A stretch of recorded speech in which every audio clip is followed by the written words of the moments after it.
My name is Audrey Thompson, and at 63 I never imagined I'd be standing in the rain with two suitcases locked out of the home I had owned for 35 years. My daughter Patricia and her husband Ryan had changed the locks the very same day my lottery check arrived in the mail. They thought they'd stripped me of everything, my dignity, my home, my belongings. But what they didn't know was that I was now worth $4 million. And revenge, like the check folded in my pocket, was about to be cashed. Before I tell you how this all unfolded, let me know where you're watching from and subscribe if you want to hear more stories like mine. I still remember the day my husband Thomas passed away from cancer. 5 years ago, but the pain sometimes feels as fresh as yesterday. We'd built a life together in our modest 3-bedroom home in the suburbs of Seattle. Nothing fancy, but it was ours. Paid off. A place filled with 35 years of memories. After Thomas died, the house felt too empty, too quiet. But I managed. I kept working as an administrative assistant at Oak Ridge Elementary School, even though I was nearing retirement age. The routine helped, and I needed the income to supplement my small savings. Social Security alone wouldn't have been enough. My daughter Patricia was my only child. We were close once. She'd visit every Sunday for dinner and we'd talk about everything: her work as a dental hygienist, my students at school, the garden I was planting. Simple things. Then she met Ryan. Ryan had charm and big dreams, but little follow-through. He'd jump from one career to another: real estate agent, insurance salesman, restaurant manager. Nothing ever stuck. Patricia was blinded by his promises of the amazing life they'd have together. When Ryan lost his job as a car salesman 18 months ago, Patricia suggested they move in with me, just until they got back on their feet. It was supposed to be temporary, 3 months at most. "Mom, we'll help with groceries and utilities," Patricia had promised. "It'll be nice to have company in that big house." I agreed because, well, she was my daughter. And the house did feel empty. For the first few months, things were fine. They occupied the guest bedroom downstairs. Patricia kept her job at the dental office. Ryan claimed to be sending out resumes and going to interviews, but nothing ever materialized. One of the small jummies in my life was buying a weekly lottery ticket. Thomas and I had started the tradition on our first anniversary: $5 every Friday. A little dream we shared. "One day Audrey will hit it big," he'd say with a wink. "Then we'll take that trip to Italy we've always talked about." We never won more than $50, but it was our ritual. After he died, I continued it in his memory. That Friday in March was no different. I stopped at Wilson's convenience store on my way home from work and purchased my usual ticket. Quick pick. $5. I tucked it into my wallet and didn't think about it until Saturday morning when I checked the numbers over coffee. I had to check 3 times. My hands shook as I compared the numbers on my ticket to the ones on my phone screen. All 6 numbers matched. The prize, $4 million. I sat at my kitchen table stunned. Thomas would have been over the moon. After taxes, it would be about $2.5 million. Not billions, but more than enough for me to retire comfortably and help Patricia and Ryan get their own place. Maybe even start a college fund for future grandchildren. That was my first mistake. I told Patricia about the win before the check arrived. "Mom," she'd screamed, hugging me tight. "This is incredible. Do you know what this means? Everything is going to change." I didn't realize then just how prophetic those words would be. "I'm planning to help you and Ryan get your own place," I told her, "and set a little aside for your future." Patricia's eyes lit up. "That's so generous, Mom. We should celebrate." That night, Ryan brought home an expensive bottle of champagne. We toasted to good fortune and new beginnings. They were both so attentive, asking about my plans for the money, suggesting ways to invest it. I went to bed that night feeling hopeful. Finally, I could retire. Travel a bit. Help my daughter and son-in-law start fresh. Maybe this windfall was Thomas's way of looking out for me from beyond. I had no idea that within weeks my life would be turned upside down in ways the Lottery Commission never warns you about. The changes were subtle at first. Patricia started bringing me coffee in bed. Ryan offered to mow the lawn without being asked. They became extraordinarily attentive, almost suspiciously so. "Mom, have you thought about getting some new furniture?" Patricia asked one morning. "This old stuff has seen better days." Before I could answer, she continued, "We should go shopping. I saw some beautiful pieces at Restoration Hardware." I knew those pieces would cost thousands. "I'm comfortable with my furniture," I replied. "It has sentimental value." A flicker of annoyance crossed Patricia's face, but was quickly replaced with a smile. "Of course, Mom. I just thought you might want to treat yourself now." Ryan began bringing up investment opportunities that supposedly couldn't wait. A friend's restaurant franchise, a condo development breaking ground, a tech startup with guaranteed returns. "These opportunities won't last, Audrey," he'd insist. "We need to move fast. I can handle all the paperwork for you." I'd always been cautious with money. Thomas and I had lived within our means, saved carefully avoided debt. These aggressive investment pitches made me uncomfortable. "I'd like to consult with a financial advisor first," I told Ryan. His face hardened momentarily before he forced a smile. Sure, I just don't want you to miss out. But take your time." The more I resisted their suggestions, the more persistent they became.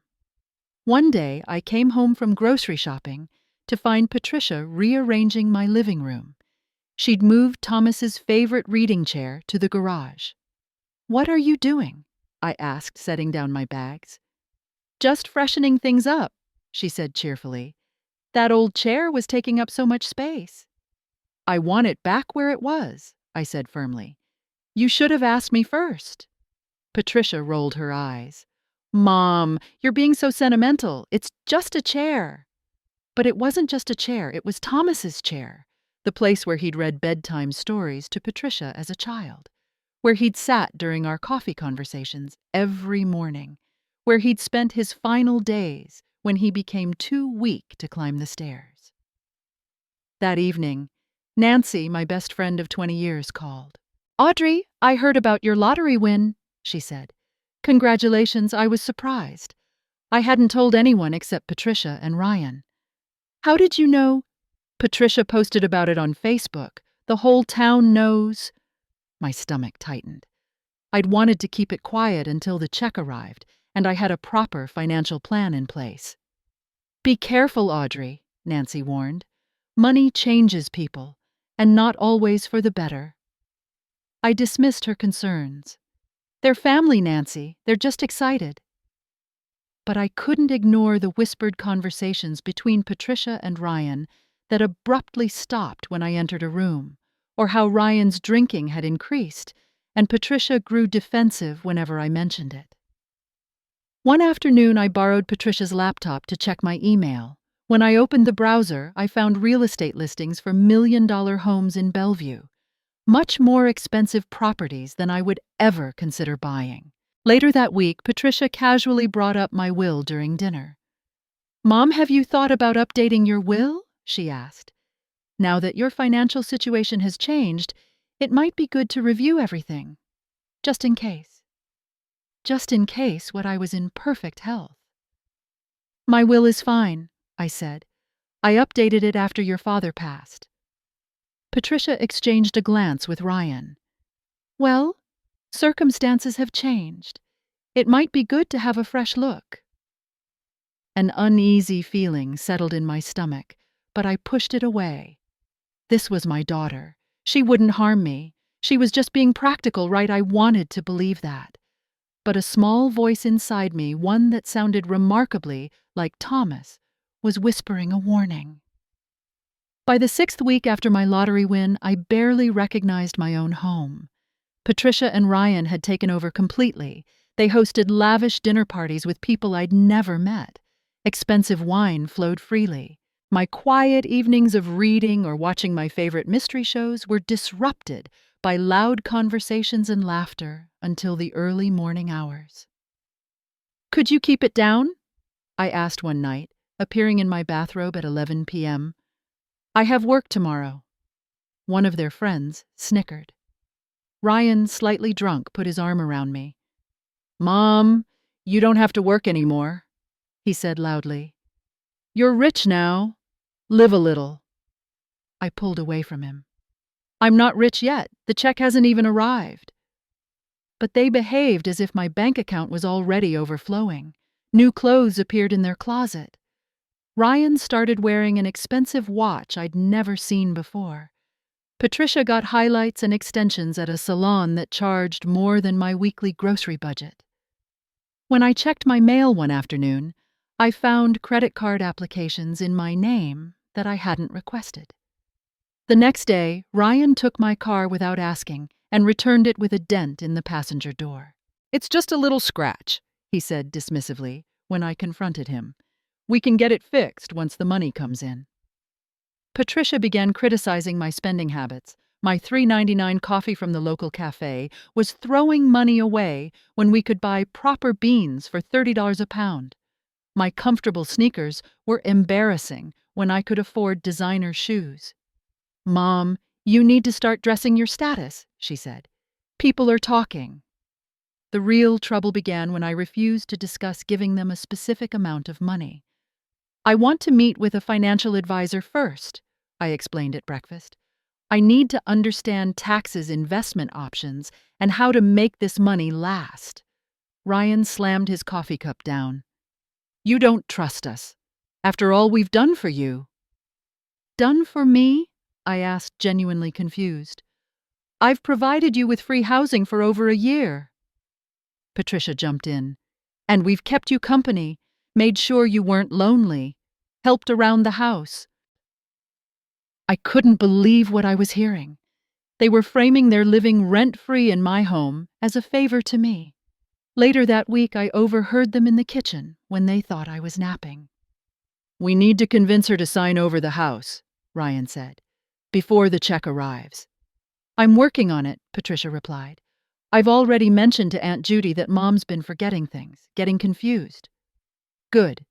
We need everyone to see that she can't manage on her own, that she needs our help with her finances." I froze in the hallway, my heart pounding. My own daughter was planning to declare me incompetent to get control of my money. That night, I confronted them directly. "I want to be clear about something," I said calmly. "This is my house, my lottery win. I will help you both, but on my terms. I expect you to respect my decisions." Patricia looked wounded. "Of course, Mom. We just want what's best for you." Ryan nodded enthusiastically. "Absolutely, Audrey. We're on your side." But the very next day, I discovered they'd gone through my desk drawers. My personal documents were disorganized. The lottery ticket receipt was missing. When I asked about it, Patricia claimed I must have misplaced it, that I was getting forgetful lately. I wasn't forgetful, I was being gaslighted. When Nancy tried to visit Ryan, told her I wasn't feeling well. When my coworker called Patricia, said I was napping and couldn't come to the phone. They were isolating me methodically.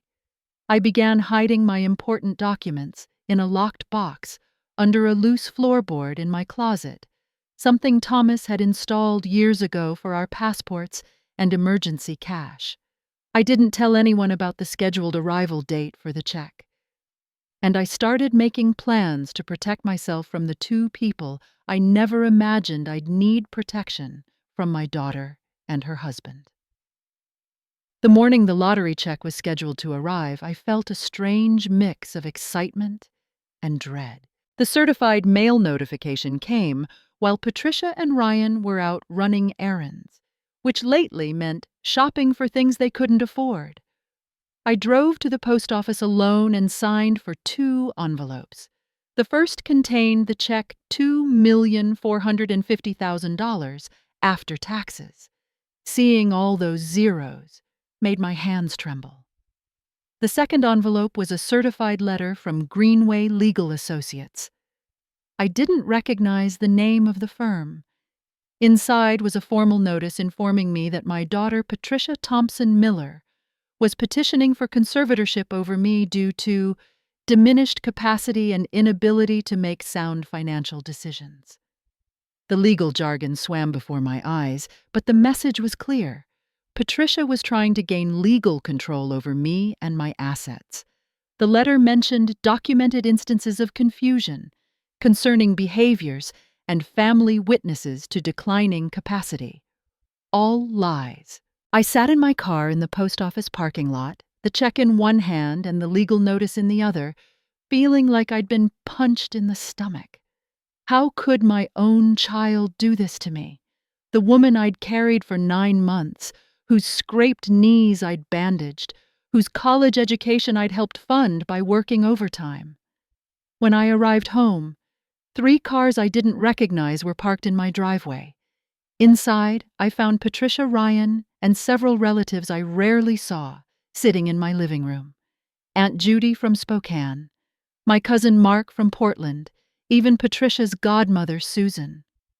"Audrey, we're so glad you're home," Susan said, her voice dripping with concern. "We're all worried about you." "Mom, please sit down," Patricia said, patting the space next to her on the sofa. "We need to talk." It was an ambush, a family meeting to discuss my supposed mental decline.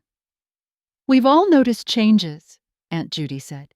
"You seem confused. Patricia says you've been misplacing things." "You accused Ryan of taking your car when he told you he was borrowing it," Mark added. "You forgot giving him permission." One by one, they listed examples of my alleged cognitive decline, all situations that had either been fabricated or deliberately orchestrated by Patricia and Ryan. Ryan cleared his throat. "Audrey, we love you. That's why we think it's best if Patricia and I have power of attorney, just to protect you from making mistakes with this new money." I looked at each face in the room. These people barely knew me anymore. They had no idea that Patricia had been systematically creating a false narrative about my mental state. "I appreciate your concern," I said, my voice steady despite my racing heart. "But I'm perfectly capable of managing my own affairs, and I'd like all of you to leave my house now." Patricia's face hardened. "Mom, you're just proving our point. This hostility, it's not hostility to set boundaries," I interrupted. "And while we're discussing boundaries, I think it's time for you and Ryan to find your own place. I'll help you financially, but I need my home back." The room erupted in protests. Ryan's face turned red. Patricia burst into tears, the same theatrical sobs she'd used to get her way since childhood. "You can't just throw us out," Ryan shouted, "after all we've done." "I'm giving you 30 days, I replied. "That's generous, considering you've lived here rent-free for 18 months.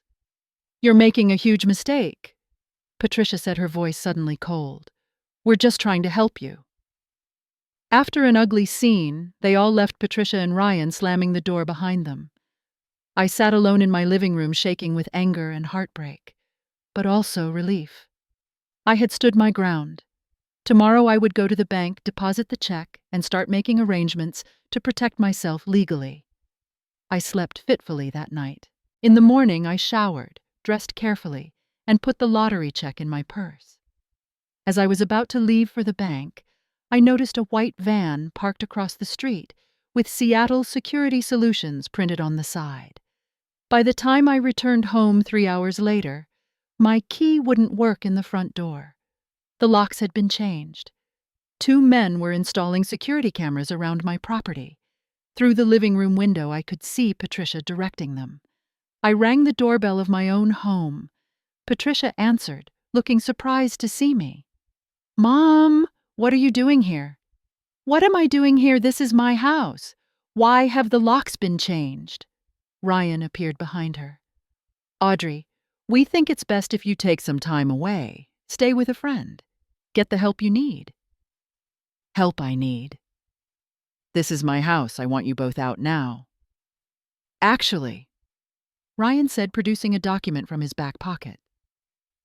"This house belongs to Patricia now. You signed it over to her last week. Don't you remember?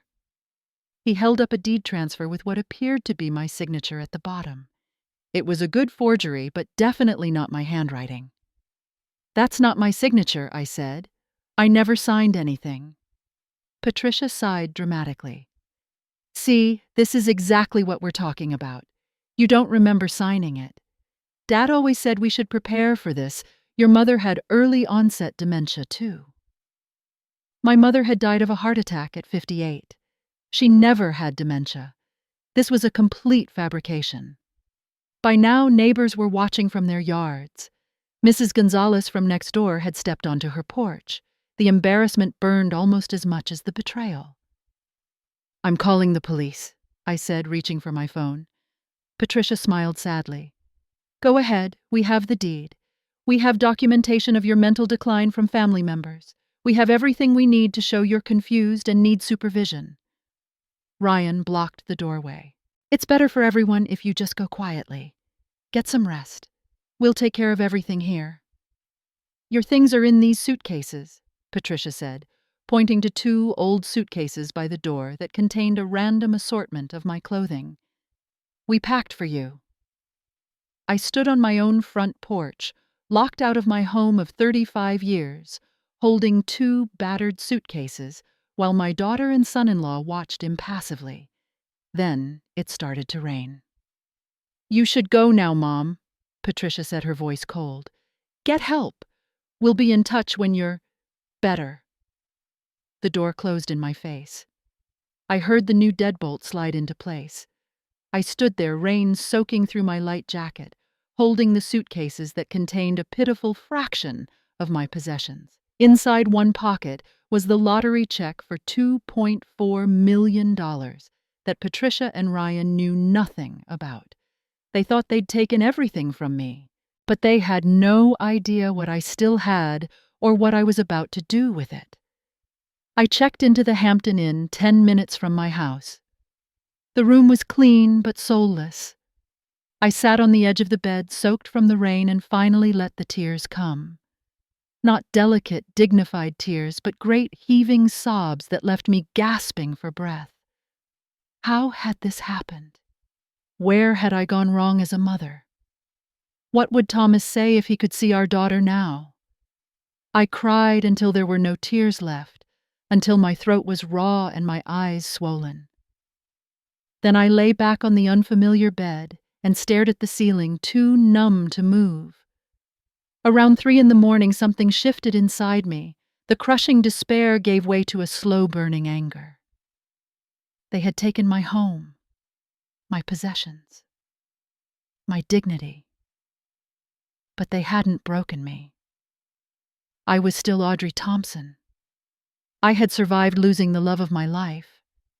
I had raised a child alone after my husband died. I had worked hard my entire life. And now, by some cosmic joke, I had more financial resources than ever before. Patricia and Ryan had no idea the check had already arrived. They thought they'd intercepted all my mail. As the first light of dawn filtered through the cheap hotel curtains, I made a decision: I wouldn't let them win. At 9 a.m., I walked into First Northwest Bank, looking like exactly what I was, a displaced woman in yesterday's rumpled clothes. But I held my head high. I'd like to speak with a manager, please, I told the young woman at the front desk. It's regarding a substantial deposit. 20 minutes later, I was sitting across from Marcus Jenkins, the branch manager. Unlike my family, he treated me with respect and dignity. Mrs. Thompson, first let me congratulate you on your win, he said, after I'd explained my situation. And I'm very sorry to hear about your current difficulties. He helped me open new accounts that had no connection to my previous one's accounts Patricia couldn't possibly know about or access. He arranged for a safe deposit box where I could store important documents. He even recommended a lawyer who specialized in elder law and financial abuse cases. Unfortunately, what you're describing happens more often than people realize, he told me. Family members thinking they're entitled to windfalls, but we'll make sure your assets are protected. The next day, I met with Diane Winters, the lawyer Mr. Jenkins had recommended. Her office was warm and inviting with plants in every corner and comfortable chairs. "The good news about," she said after reviewing the deed Ryan had shown me, "is that this is clearly a forgery. A good one, but still a forgery. We can prove that with handwriting analysis. So I can get my house back." "Yes, but it might take time. Legal proceedings aren't quick. In the meantime, we need to secure your immediate future." We discussed restraining orders, formal challenges to the conservatorship petition, and criminal charges for the forgery. Each option had pros and cons. "Do I have to pursue legal action against my own daughter?" I asked, my heart heavy. Diane's expression softened. "That's entirely your decision, Mrs. Thompson. Some clients choose to fight, others prefer to move forward without the additional trauma of a court battle. There's no right answer." I needed time to think, and a place to live while I figured things out. Through a rental agency, I found a small one-bedroom apartment in a senior living community called Sunset Gardens. The monthly rent was reasonable, and they didn't require a credit check after I explained my situation to the manager, Barbara. "My sister went through something similar with her son," Barbara confided. "Families can be the most wonderful support or the most devastating betrayal." The apartment was small but clean, with a tiny balcony overlooking a courtyard garden. It wasn't home, but it would do for now. I bought essentials: a coffee maker, towels, bedding, some basic kitchen supplies. The apartment came furnished, though the beige couch had seen better days. Still, I was grateful for a safe place to land. One afternoon, Nancy came to visit, bringing homemade lasagna and flowers for my new space. "Audrey, I've been so worried," she said, hugging me tight. "Patricia's been telling everyone you had some kind of breakdown and needed time in a facility." "What?" I pulled back, shocked. "She's spreading all kinds of stories. That you've been hallucinating, that you think people are stealing from you, that you've become paranoid and aggressive." Nancy shook her head. "I knew it wasn't true. You're the most level-headed person I know." Nancy revealed that Patricia had approached several longtime friends and neighbors, explaining my condition and asking them to report any concerning behaviors to her. She was systematically destroying my reputation and social connections. "The worst part is some people believe her," Nancy said. "You've been so private since Thomas died, they don't feel they know you well anymore." That night, after Nancy left, I sat on my small balcony, watching the sunset. I felt a strange calm descend over me. The shock and grief were still there, but something else was emerging, a steely determination I didn't know I possessed. I needed to be strategic, not reactive, patient, not impulsive. Patricia and Ryan thought they were dealing with a confused old woman they could easily manipulate. They had no idea who they were really up against. The next morning, I made 3 phone calls, one to my bank to schedule a meeting with a wealth management advisor, one to Diane Winters to move forward with legal action, and one to a private investigator recommended by Diane. It was time to document exactly what Patricia and Ryan were doing in my home and with my possessions. Game on. The private investigator, Michael Reeves, was a former police detective with kind eyes and a no-nonsense attitude. He listened carefully as I explained the situation. "So, you want documentation of their activities, evidence of the forgery, and proof they're selling your belongings?" I nodded. "Yes, and I want to be smart about this. They think I'm broken. I want to keep it that way while we build a case." Michael set up surveillance on my house. Within days, he had photographs of Ryan and Patricia carrying boxes of my belongings to their car. They made multiple trips to consignment stores and pawn shops across Seattle. "They sold your husband's watch collection yesterday," Michael reported, showing me images of Ryan entering a high-end pawn shop downtown. "And these antique silver candle holders today." My heart sank. Thomas's watches had been his pride and joy. The silver candle holders had been a wedding gift from my parents. These weren't just things, they were pieces of my history, tangible connections to people I'd loved and lost. But I forced myself to focus on the bigger picture. Every item they sold, every lie they told was evidence we could use against them. Meanwhile, I met with Sonia Parker, a financial advisor at First Northwest Bank. Together, we created a comprehensive plan for my lottery winnings. The first rule of sudden wealth is to take your time, Sonia advised. Don't make any major decisions for at least 6 months. We established a conservative investment portfolio, set up a trust that would protect my assets, even if Patricia somehow succeeded in her conservatorship petition, and created a detailed budget that would allow me to live comfortably without depleting my principal. This money can last your lifetime if managed properly, Sonia explained, and still leave a significant inheritance for whoever you choose. I hadn't decided if Patricia would ever see a penny of my money. That wound was still too raw to contemplate forgiveness. For 2 months, I lived quietly in my small apartment building my case and planning my next moves. I told only Nancy about my lottery win, swearing her to secrecy. To everyone else, I was simply a woman going through a difficult family situation. Then came a moment I hadn't anticipated. I was having dinner at Bella Vita, an upscale Italian restaurant downtown, treating Nancy for her birthday. At a corner table sat Ryan, laughing intimately with a young woman who definitely wasn't my daughter. His hand rested on hers, his wedding band conspicuously absent. I ducked my head, not wanting to be seen. Nancy followed my gaze and gasped softly. "Is that?" I nodded. "With someone who isn't Patricia." "That slime ball," Nancy muttered. "Should we confront him?" "No," I said, thinking quickly. "In fact, let's make sure he doesn't see us." I asked for our check and left a generous tip. As we were leaving, I nodded to a man sitting alone at the bar, Michael Reeves, my private investigator who had started following my subtle head tilt toward Ryan's table. He gave an almost imperceptible nod in return.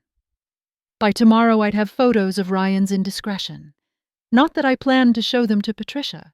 Despite everything, I couldn't bring myself to deliberately hurt my daughter that way.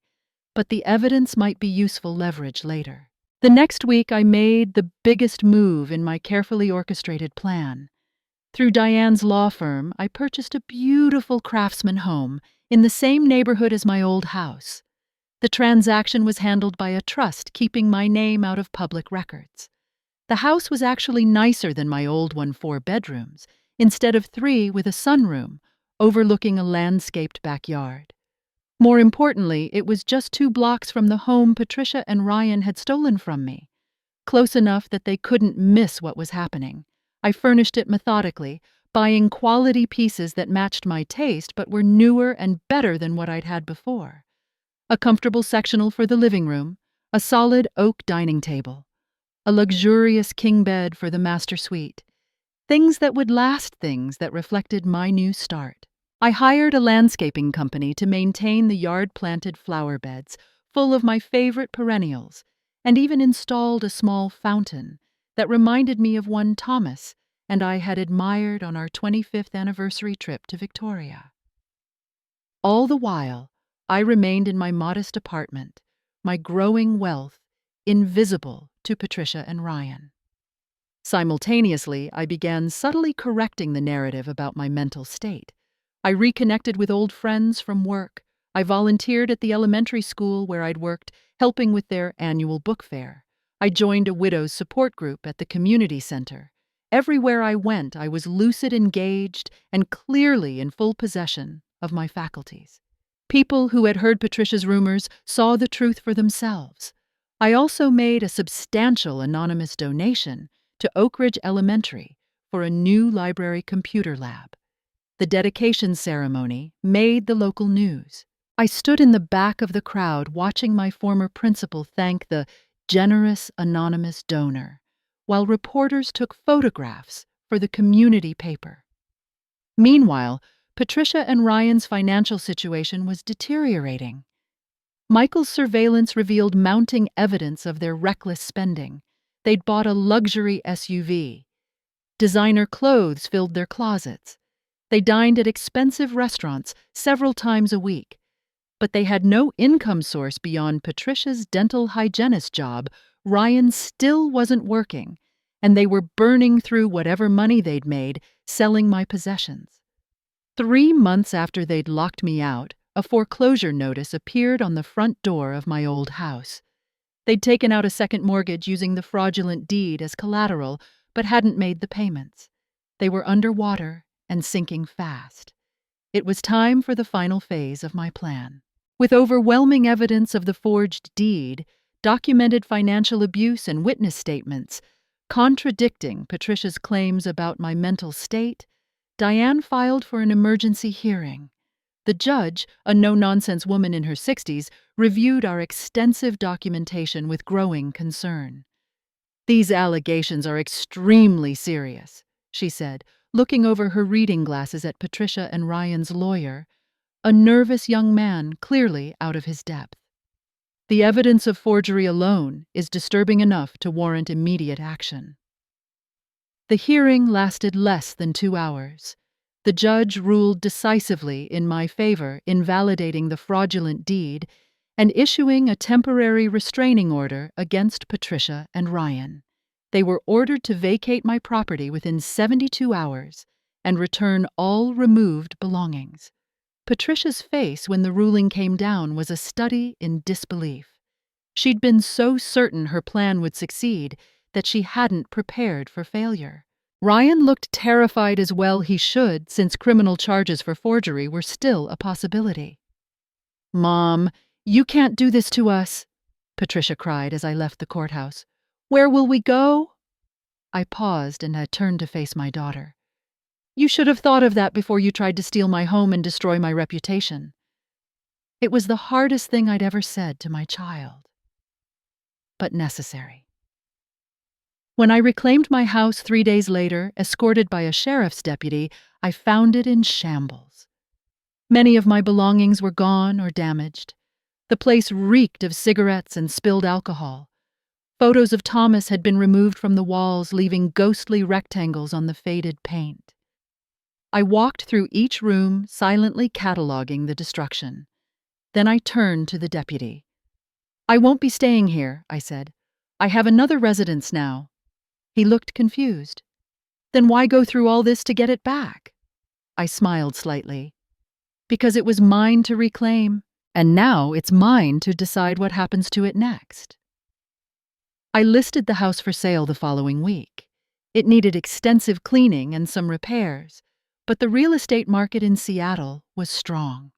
It sold within a month to a young family with 2 small children who loved the neighborhood and the school district. As I signed the closing documents, I felt a weight lift from my shoulders. That chapter of my life was officially closed. Now I could focus entirely on writing the next one on my own terms. I'm sitting on my new deck on a perfect Seattle summer evening, watching the sunset paint the sky in shades of pink and gold. The fountain in my garden creates a soothing background melody. My new home feels right, not because it's larger or more expensive than my old one, but because it's truly mine. A choice I made for myself, not something inherited from the past or stolen by betrayal. It's been a year since the day Patricia and Ryan locked me out of my house. A year of rebuilding, healing, and discovering strengths I never knew I had. After selling my old home, I donated most of the proceeds to establish a foundation that helps older adults who have experienced financial abuse. The work has become a passion, speaking at senior centers, helping create financial literacy programs, connecting victims with resources.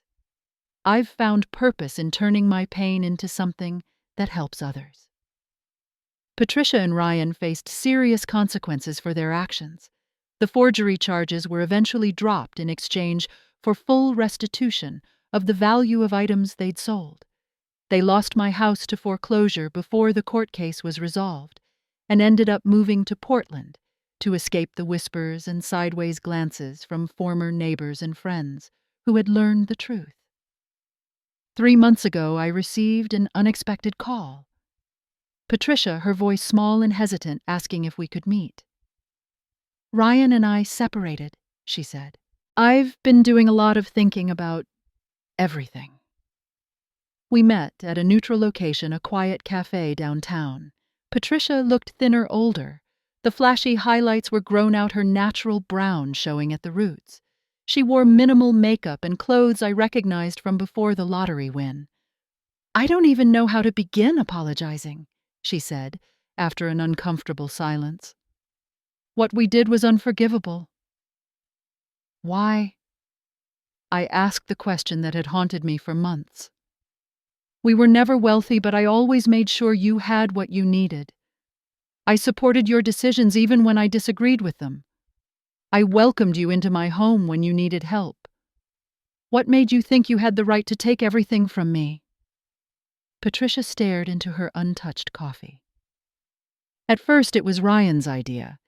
He said you wouldn't need the house anymore, that you'd be moving somewhere nicer with the lottery money, that we deserved a break after struggling for so long." She took a shaky breath. "But I can't blame him entirely. I went along with it. I convinced myself you owed us somehow, that we were entitled to a share of your good fortune." She looked up, tears streaming down her face. "I was wrong. So terribly wrong." I didn't rush to comfort her. That automatic maternal instinct had been dampened by her betrayal. Instead, I sat quietly, letting her sit with the weight of her actions. "I miss you, Mom," she whispered eventually. "I miss who we were before all this." "That relationship is gone," I said honestly. "We can't go back to what we had." Her face crumpled. "I understand. I just wanted to tell you I'm sorry. Truly sorry." As she stood to leave, I found myself saying, "Patricia, wait. I'm not saying we can never have any relationship. I'm saying we'd have to build something new, something with very different boundaries." A flicker of hope crossed her face. "How do we start?" "Slowly," I replied. "Maybe with family counseling if you're willing, but no financial entanglements, no living together, no expectations beyond what I'm willing to give." She nodded eagerly. "Yes, anything. I just want a chance." We've had 3 counseling sessions since then. It's painful, awkward work. There are moments I question whether it's worth it. But she's my only child, and some part of me, the part that remembers her first steps, her graduation, her wedding day, wants to find a path forward, however limited. Ryan is no longer in the picture. According to Patricia, he's moved on to another relationship, another woman to manipulate. I hope she's wiser than my daughter was. Tonight, I'm hosting a dinner party in my new home. Nancy will be here along with friends from my support group and volunteer work. The table is set. A delicious meal is prepared, and soft jazz plays in the background. This is the life I've created for myself, not defined by loss or betrayal, but by the connections I've chosen and the peace I've earned. The most powerful lesson I've learned is that losing everything can sometimes lead to finding what truly matters. Money didn't change who Patricia and Ryan were, it simply revealed their character more clearly, just as my response to their betrayal revealed something about my own character that I never knew existed: resilience. I hear the doorbell ring, my first guests arriving. As I move to answer it, I catch a glimpse of myself in the hallway mirror. I look different than I did a year ago. Stronger. More confident. My eyes reflect not just the pain I've endured, but the wisdom I've gained. Thomas would be proud of the woman I've become. And truthfully, so am I. Have you ever had to start over after a betrayal? What helped you find strength when you thought everything was lost? I'd love to hear your stories in the comments below.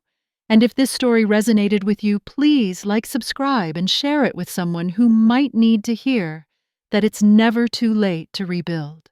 Thank you for listening, and remember, sometimes the greatest strength emerges from our deepest wounds.